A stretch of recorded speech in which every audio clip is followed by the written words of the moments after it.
एक आदमी ने बस रेत के मॉडल पर थोड़ा सा पानी छिड़का तो इंसानी दुनिया में मूसलधार बारिश होने लगी। फिर उसने दोबारा थोड़ा सा छिड़का और पूरी धरती पर जैसे वसंत की बहार छा गई। यह नजारा देखकर मॉडल पर मौजूद सभी लोग खुशी से नाच उठे। पास खड़ा बूढ़ा जोर जोर से हंसने लगा। इतने आसानी से खुश हो जाने वाले इंसानों को देखकर उसने कुछ नया और मजेदार करने की सोची। उसने अपने सहायक को आदेश दिया कि एक महामारी छोड़ दी जाए। यह सुनते ही आदमी वहीं ठिठक गया। वो हैरानी से उस ओर देखने लगा, क्योंकि ये इंसान तो उसने खुद बनाए थे। लेकिन जैसे ही उसने भगवान का वह न टाल सकने वाला आदेश सुना, वो धीरे धीरे पीछे रखी।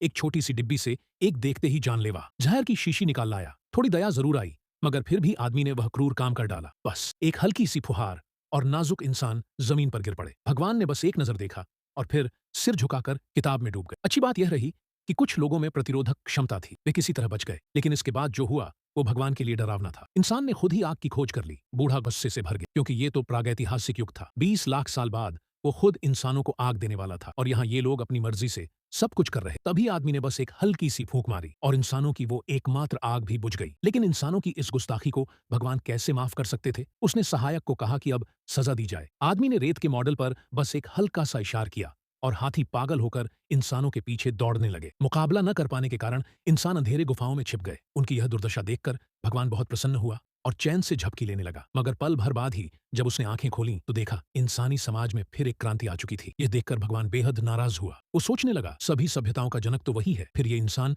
बिना अनुमति कैसे तरक्की कर सकते हैं? फिर उसने आदेश दिया कि सबसे ऊंची इमारत को गिरा दिया जाए। आदमी ने तुरंत एक जलती हुई तीली उछाल दी और पल भर में इमारत में विस्फोट हो गया। चीखते चिल्लाते इंसानों की आवाजें भगवान को मधुर संगीत सी लगीं। मगर वो अब भी संतुष्ट नहीं था।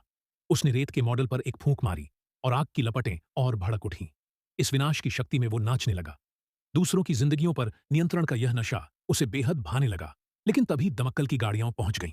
भगवान का मूड बिगड़ गया। उसने सोच रखा था कि उसका यह कलाकारी का क्षया कोई कीड़ा मकोड़ा आकर बर्बाद नहीं करेगा। आखिरकार यह पूरी पृथ्वी उसी के अधीन थी। तो उसने आदेश दिया, एक भीषण बवंडर भेजा जाए। आदमी ने हाथ हिलाया और एक विशाल बवंडर पूरी इमारत को निगल गया। जो हजारों लोग ऊपर मदद की आस में खड़े थे, वे सब एक पल में मिट गए। अपनी इस कृति को देख भगवान ने संतुष्टि से हाथ हिलाया।